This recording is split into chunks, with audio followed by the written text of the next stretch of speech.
One of my favourite movies that I saw this year is The Red Turtle. It's a movie that is so rich with its thematics and so strong with its storytelling that it can't help but captivate you. It did with me, and if you've seen the movie, I hope it did the same for you. Now, it does leave some questions, which is what I'm hoping to achieve with this video. I want to answer some of the questions that The Red Turtle may have, look at some of the way it's shot, analyse some of it, and explain some of it. So let's get started with the sort of main theme of The Red Turtle, which is all about man and nature and how we work together, and how by working together we can become a stronger planet, a stronger person, how the planet will provide for us, how we can help it. As well as that, it's got love and companionship, and how that can enrich your life and how that can make everything all that much better. So the movie opens with the man, our lead character, being thrown about by the sea. The sea has destroyed his boat. It's throwing him left and right, to and fro, tossing him around, and finally it deposits him on the beach. It's such a turbulent beginning. It's like a birth almost, the way he is thrown about that sea and almost just haphazardly deposited on this island. But this is nature's way of giving him survival, putting him somewhere where he will have all the base needs that he could possibly want. On the island, the man is alone, but he still has needs. But these needs of food and shelter are outweighed by his need for exploration. He looks about the island, he gets a lay of the land, he finds out almost everything immediately, going high, low, into the forest, searching. He's out of his depth. He gets up high and he notices that there is nothing round about him, nothing but the horizon, the sea, for as far as he can look. He is trapped on this island. As the man explores, he falls into a hole, a well that he cannot climb out of. The walls are too slippy, too high, too steep. He's stuck in this crevice, and the only way to get out is to go deeper into it. It's a personal challenge. It's something that is daunting for him. He takes several attempts before he can finally have the courage to try and squeeze his way through this small gap into freedom. But it's a lesson that teaches him the tenacity that he has, the ability to do whatever he wants if he can push himself, if he can overcome that fear.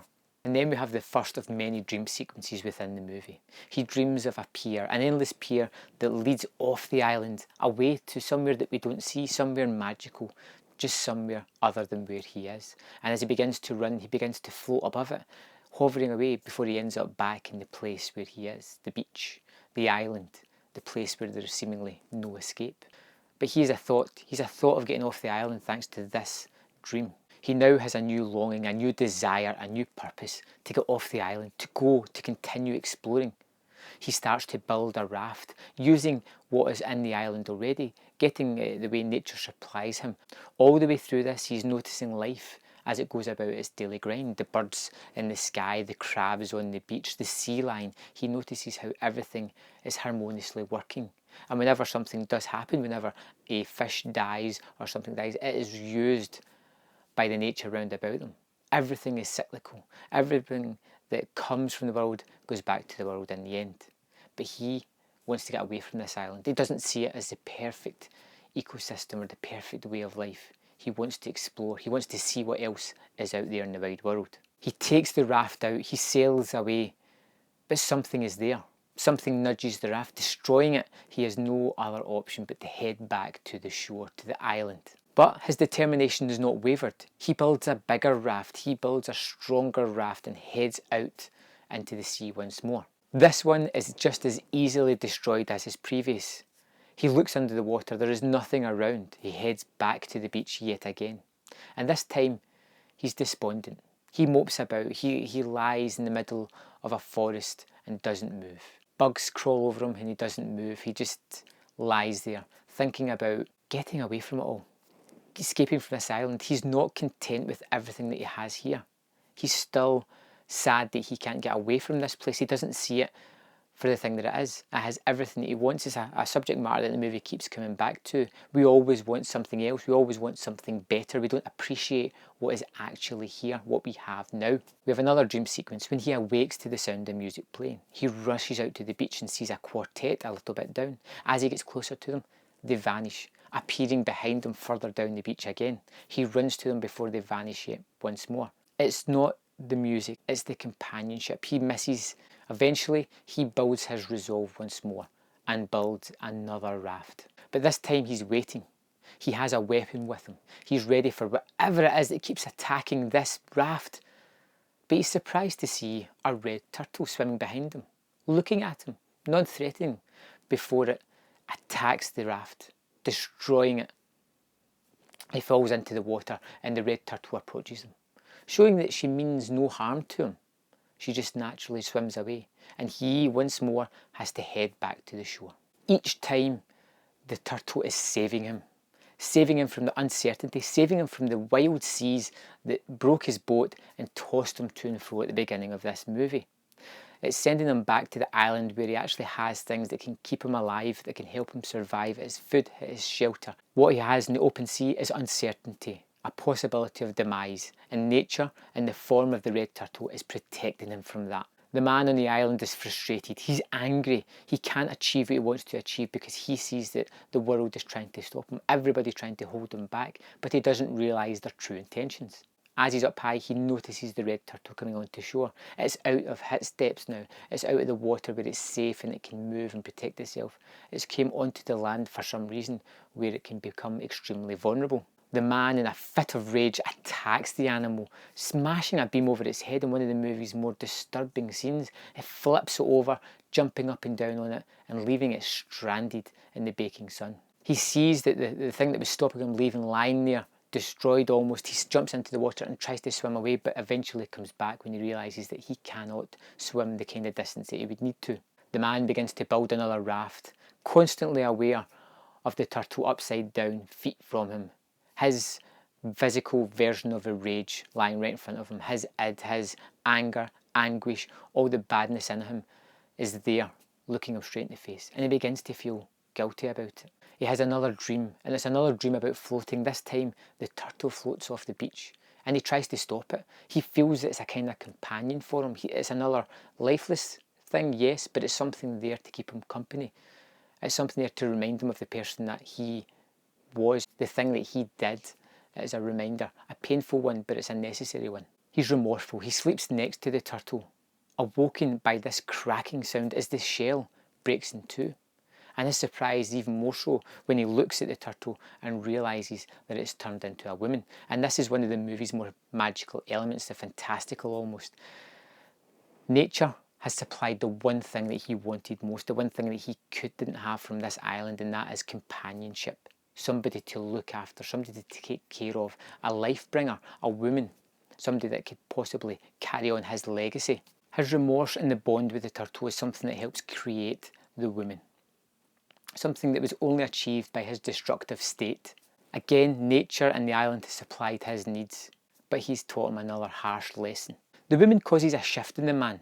It almost makes him more mature. He begins to look after it, creating a shelter for her as she lies there in the shell, not moving. He covers her up, protecting her from the weather. He now has something to provide for, someone to love, someone to care for, someone who could provide a family, and more importantly, someone to share his life with.